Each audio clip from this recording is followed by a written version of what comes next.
Tuhan bersamamu. Inilah Injil suci menurut Santo Yohanes. Yesus yang telah bangkit menampakkan diri kepada murid-muridnya.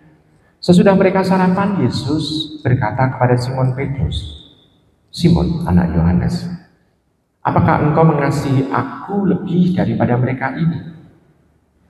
Jawab Petrus kepadanya, "Benar Tuhan, engkau tahu bahwa aku mengasihi engkau." Kata Yesus kepadanya, "Gembalakanlah domba-dombaku." Kata Yesus pula kepadanya untuk kedua kalinya, "Simon, anak Yohanes, apakah engkau mengasihi aku?"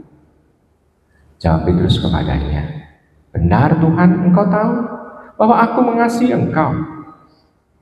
Kata Yesus kepadanya, "Gembalakanlah domba-dombaku." Kata Yesus kepadanya untuk ketiga kalinya, "Yesus, anak Yohanes, apakah engkau mengasihi aku?" Maka sedihlah hati Petrus, karena Yesus berkata untuk ketiga kalinya, "Apakah engkau mengasihi aku?" Dan ia berkata kepadanya, "Tuhan, engkau tahu segala sesuatu. Engkau tahu bahwa aku mengasihi engkau." Kata Yesus kepadanya, "Gembalakanlah domba-dombaku. Aku berkata kepadamu sesungguhnya, ketika masih muda, engkau sendiri mengikat pinggangmu, dan engkau berjalan kemana saja engkau kehendaki. Tetapi, jika engkau sudah menjadi tua, engkau akan mengulurkan tanganmu, dan orang lain akan mengikat engkau, dan membawa engkau ke tempat yang tidak engkau kehendaki." Hal ini dikatakan Yesus untuk menyatakan bagaimana Petrus harus akan mati dan memuliakan Allah. Sesudah mengatakan demikian, ia berkata kepada Petrus, "Ikutilah aku." Demikianlah sabda Tuhan. Ibu bapak, saudara terkasih dalam Tuhan, sampai 3 kali Tuhan Yesus bertanya, "Petrus, apakah engkau mengasihi aku?" Memang sekilas lalu saya berpikir bahwa 3 kali karena ini adalah hal yang penting. Maka selalu dikatakan 3 kali. Selalu peristiwanya itu berulang sampai 3 kali. Karena itu penting. Pikiran saya begitu. Lalu setelah mengamati teksnya, ya, kalau dalam bahasa asli, dalam bahasa Yunani, ternyata kata cinta ada 3, yaitu eros, philia, dan agape. Eros itu biasanya langsung bisa dikatakan, panjangannya seringkali kata erotis, erotik, romantis, ya, artinya ya suami istri begitulah ya.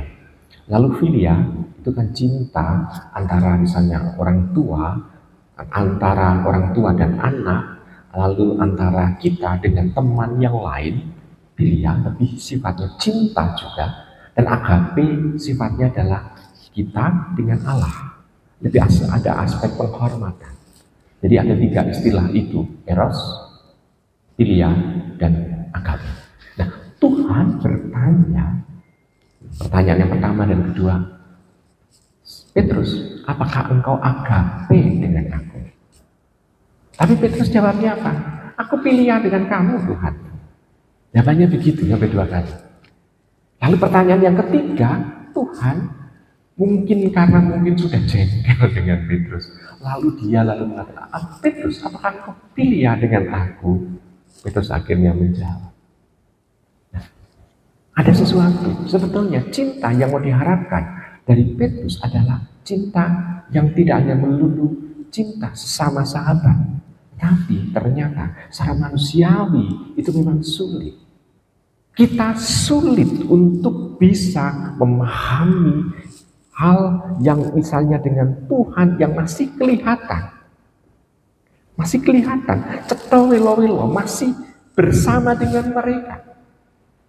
Baru nantinya kita akan bisa merasakan, bisa mengatakan aku agape dengan Tuhan, karena Tuhan tidak lagi terlihat. Nah, ibu bapak saudara kasih dalam Tuhan, ternyata Tuhan ngalah Ini yang sungguh-sungguh mau diungkapkan kepada kita. Tuhan tidak memaksakan. Tuhan ingin memahami kita juga. Dan ini sesuatu yang mengejutkan bagi diri kita. Ternyata turunnya Tuhan dari Sang Firman menjadi manusia tidak hanya melulu menjadi manusia seperti kita, tapi dia juga berusaha untuk memahami pola pikir kita. Maka ibu bapak, saudara kasih dalam Tuhan, jangan ragu-ragu kalau demikian dalam kita mengungkapkan banyak hal kepada Tuhan. Tuhan akan memahami kita. Tuhan akan berusaha untuk mendengarkan kita. Bahkan Tuhan akan mengulang-ulang apa yang sebetulnya ada di dalam gerak hati kita ini. Tuhan akan mendengarkan itu. Dengan demikian, tidak ada lagi keraguan-raguan dalam kehidupan kita untuk senantiasa berkata, untuk senantiasa memohon, untuk senantiasa bersyukur kepada Tuhan. Karena persis di situ kita bisa merasakan kedekatan dengannya. Petrus mengalami itu. Lalu karena dikatakan aku pilih dengan kamu, lalu Tuhan mengatakan ikutlah aku. Lebih gampang untuk mengatakan ikutlah dengan sahabatnya. Apalagi Tuhan Yesus kan mengatakan engkau bukan lagi hamba, tetapi sahabat-sahabatku. Maka Tuhan juga mau mengajak kepada kita semua, ikutlah dia. Dia bisa menjadi teman bagi diri kita dalam perjuangan kehidupan kita. Maka ada rasa syukur itu yang kita ungkapkan dalam kehidupan kita yang nyata.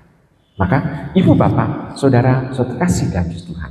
3 kali Tuhan sampai bertanya, dan Tuhan pun itu juga akhirnya mencoba untuk itu. Ya. Lalu saya berpikir lagi begini ibu bapak. Kenapa kok ada doa novena sampai 9 kali? Ada novena yang kita kenal, selain novena Roh Kudus yang kita lakukan.